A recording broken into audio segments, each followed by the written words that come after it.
इस कहानी की शुरुआत में हमें मेट्रो सिटी को दिखाया जाता है जो हवा में तैरती हुई काफी हाईटेक सिटी होती है। वहीं हमें डॉक्टर टेनमा को दिखाया जाता है जिसने मेट्रो सिटी को बनाया है और उन्होंने कई ऐसे रोबोट बनाए जो इंसानों का काम करते हैं। डॉक्टर टेनमा एक साइंटिस्ट है और वो मॉडर्न रोबोट्स के चीफ हैं। वहीं स्कूल में हमें टेनमा के बेटे टोबी को दिखाया जाता है। टोबी के स्कूल में टेस्ट होते हैं जिसे वो आसानी से पास कर लेता है और वहाँ से चला जाता है। वहीं ओरिन जो कि एक रोबोट है जो टोबी का केयर टेकर भी होता है। टोबी अपनी कार में बैठता है जहाँ टोबी के पिता उससे लाइव कॉन्फ्रेंस करते हैं। टेनबा टोबी से कहते हैं कि मैंने तुम्हें कहीं ले जाने का वादा किया था लेकिन प्रेसिडेंट स्टोन ने मुझे पीस कीपर की जिम्मेदारी सौंपी है जिसकी वजह से मैं अपना वादा पूरा नहीं कर सकता। टोबी अपने पिता से कहता है क्या मजाक कर रहे हैं। टेनबा कहते हैं कि मैं कभी मजाक नहीं करता और वो मीटिंग क्लोज कर देते हैं। टोबी ओरिन से मिनिस्ट्री ऑफ साइंस चलने को कहता है। ओरिन टोबी को वहाँ जाने से मना करता है लेकिन टोबी ओरिन को फोर्स करके ले जाता है। वहीं हमें प्रेसिडेंट स्टोन और टेनमा को दिखाया जाता है। टेनमा स्टोन से कहते हैं कि डॉक्टर एल्फन मेरे फ्रेंड हैं और मैं उन्हें काफी समय से जानता हूँ। वो हमारे मकसद के लिए कभी हाँ नहीं करेंगे। स्टोन कहता है कि डॉक्टर एल्फन को मैं देख लूंगा।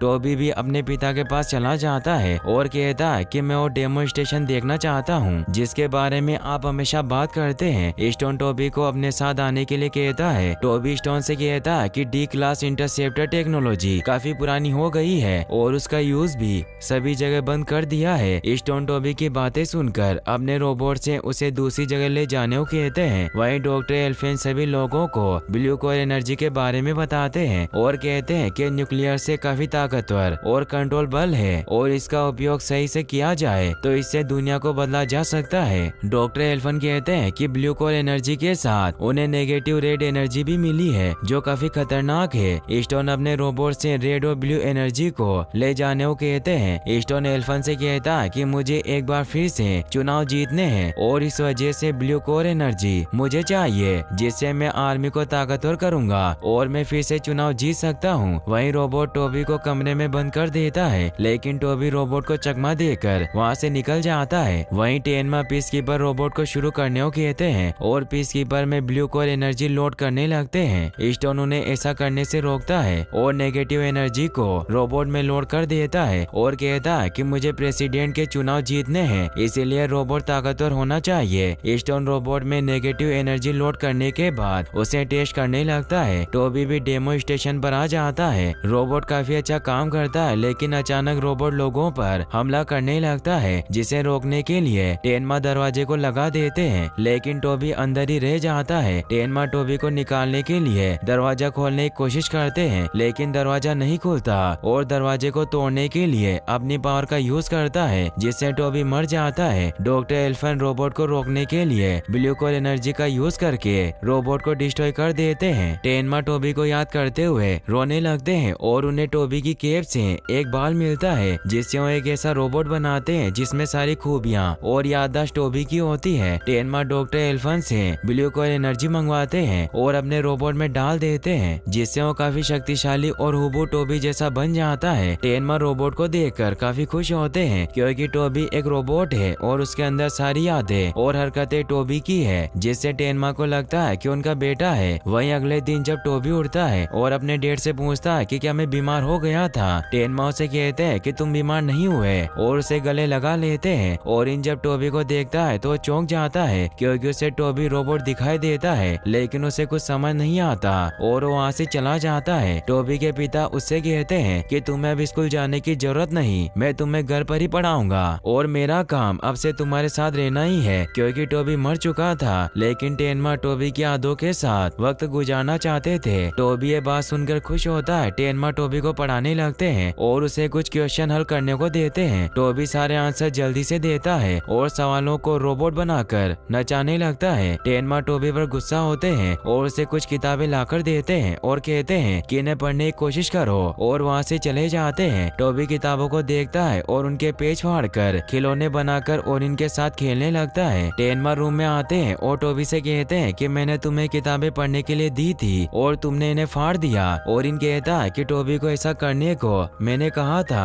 और इनने टोबी की केप लगा रखी थी। टेनमा और इनसे कहते हैं कि एक रोबोट को मेरे बेटे की केप नहीं लगानी चाहिए और वो काफी उदास होते हैं और टोबी को अपने कमरे में भेज देते हैं। टेनमा डॉक्टर एल्फन को कॉल करते हैं और कहते हैं कि मैंने टोबी जैसे रोबोट को बनाकर गलती की है, ये थोड़ा अजीब है और मैं जब भी इसकी तरफ देखता हूँ तो मुझे अफसोस होता है क्योंकि टोबी वापस नहीं आने वाला और ये मुझे बार बार उसकी याद दिलाता है। वहीं टोबी अपने कमरे में होता है और उसे शीशे साफ करने वाले 2 रोबोट की बातें सुनाई देती है। टोबी रोबोट के पास जाता है और उनसे पूछता है कि मैं तुम्हें कैसे सुन सकता हूँ क्योंकि मैं तो एक इंसान हूँ। रोबोट टोबी से डरते हैं और पीछे जाते हैं, जिसकी वजह से टोबी खिड़की से नीचे गिर जाता है। लेकिन टोबी में ब्लू कोर की पावर होती है जिसकी वजह से वो हवा में उड़ने लगता है। टोबी को उड़ना नहीं आता और वो इधर उधर टकराने लगता है, लेकिन कुछ देर बाद टोबी उड़ना सीख जाता है और पहाड़ों के अंदर से निकलता है। टोबी अपनी पावर के बारे में अपने डैड को बताने जाता है। वहीं जनरल हेकलर स्टोन को बताता है कि कोई अनजान चीज हवा में उड़ रही है। रोबोट कहता है कि वो ब्लू कोर एनर्जी है। स्टोन ब्लू कोर एनर्जी की लोकेशन ट्रेस करके एनर्जी को लाने को कहते हैं। वहीं टेनमा डॉक्टर एल्फन से कहते हैं कि टोबी को डीएक्टिवेट कर दो। टोबी टेनमा और डॉक्टर एल्फन की बातें सुन लेता है। डॉक्टर एल्फन टोबी से कहते हैं कि तुम आम बच्चों की तरह नहीं हो। टोबी कहता है कि मुझे पता है और अपने डैड से कहता है कि मैं उड़ सकता हूँ। टेनमा टोबी से कहते हैं कि मैं तुम्हारा बाप नहीं हूँ, तुम एक रोबोट हो जिसकी मुझे जरूरत नहीं। टोबी गुस्सा होकर वहाँ से चला जाता है। टोबी एक बिल्डिंग के ऊपर बैठा होता है। स्टोन के रोबोट टोबी के पास आते हैं। स्टोन देखता है कि टेनमा का बेटा टोबी है और उसे पकड़ने को कहता है। टोबी वहाँ से उड़ जाता है। सभी रोबोट टोबी को पकड़ने के लिए उसके पीछे जाते हैं। रोबोट टोबी को पकड़ने के लिए कई निशाने लगाते हैं, लेकिन टोबी इतना फास्ट होता है कि उनसे बच जाता है। वहीं कुछ रोबोट टोबी को पकड़ लेते हैं, लेकिन टोबी सभी रोबोट्स को एक बिल्डिंग के बीच में फंसा देता है और वो बच जाता है। स्टोन जनरल से स्पीड ऑफ फ्रीडम रोबोट को भेजने को कहता है। वहीं सभी रोबोट टोबी से डरकर भागने लगते हैं। तभी वहाँ स्पीड ऑफ फ्रीडम रोबोट आ जाता है। स्टोन रोबोट को टोबी पर हमला करने को कहते हैं। स्पीड ऑफ फ्रीडम के हमले से टोबी मेट्रो सिटी से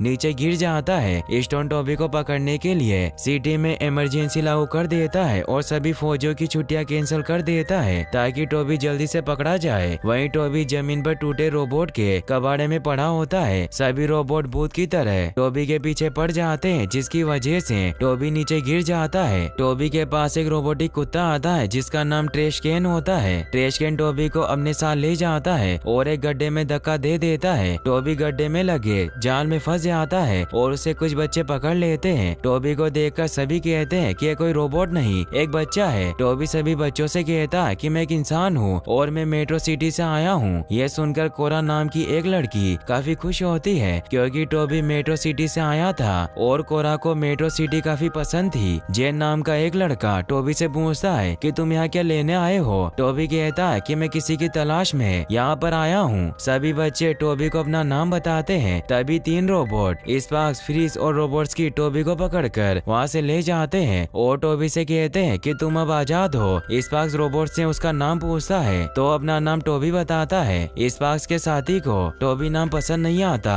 और उसका नाम एस्ट्रो रखते हैं। टोबी को भी एस्ट्रो नाम अच्छा लगता है। स्पार्क्स टोबी को अपना एक प्लान बताता है। स्पार्क्स एस्ट्रो को एक नाम के एक आदमी का फोटो बताता है और कहता है कि इसने हमारे कई साथियों को अपना गुलाम बना रखा है। कोरा और उसके साथी एस्ट्रो के पास आते हैं और उसे वहाँ से ले जाते हैं। कोरा एस्ट्रो से उसका नाम पूछती है। एस्ट्रो कहता है कि मेरा नाम टोबी है पर मेरा असली नाम एस्ट्रो है। वहीं स्टोन डॉक्टर एल्फन को गिरफ्तार कर लेता है और टेनमा के रोबोट बेटे के बारे में पूछता है। स्टोन कहता है कि मैं चुनाव लड़ने वाला हूँ और मुझे चुनाव जीतने के लिए ब्लू कोर चाहिए। टेनमा स्टोन से कहते हैं कि तुम रोबोट को ढूंढ लो, मैं उसे डीएक्टिवेट कर दूंगा और तुम्हें ब्लू कोर दे दूंगा। वहीं कोरा एस्ट्रो को लेकर अपने घर पहुंचती है जहां बहुत सारे बच्चे होते हैं। एक सभी बच्चों से कहता है कि तुम मेरे लिए रोबोट का सर लाए हो या नहीं। तभी एस्ट्रो एक रोबोट के हाथ लगाता है और वो फूट जाता है। एस्ट्रो से जल्दी से अपने हाथों में पकड़ लेता है। एक ये देखकर काफी खुश होता है। जेन एक से कहता है कि मेट्रो सिटी से आया है। एक एस्ट्रो से कहता है कि मैं पहले मेट्रो सिटी में काम करता था, लेकिन मुझे टूटे रोबोट सही करना अच्छा लगता है, इसीलिए मैं यहाँ आ गया। एक सभी बच्चों के साथ बैठकर खाना खाता है जो कि 2-3 दिन पुराना होता है। सभी बच्चे मजाक मस्ती करते हैं और सो जाते हैं। एक एस्ट्रो के पास जाता है और उसे कहता है कि मैं मिनिस्ट्री ऑफ साइंस में टेरमा के साथ काम करता था, लेकिन मेरे काम की वजह से वो लोग मुझसे जलते थे और उन्होंने मुझे सिटी से नीचे फेंक दिया। लेकिन मैं तुम्हें देखकर काफी खुश हूँ क्योंकि इस फैमिली में एक अच्छे बच्चे की जरूरत थी। वहीं अगले दिन ट्रेश के एस्ट्रो को परेशान परेशान करता है क्योंकि ट्रेशकैन को पता है कि एस्ट्रो भी एक रोबोट है, लेकिन एस्ट्रो सभी से सच छुपा रहा है। ट्रेशकैन जेन को जमीन पर लिखकर बताता है कि एस्ट्रो एक रोबोट है, लेकिन जेन को पढ़ना नहीं आता।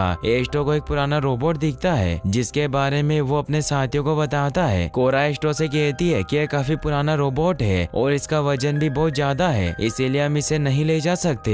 एस्ट्रो रोबोट के अंदर जाता है और देखता है कि रोबोट का नाम जोग है। एस्ट्रो जोग को अपनी पावर से देखता है और उसे ठीक कर देता है। वहीं एक अपने एक रोबोट को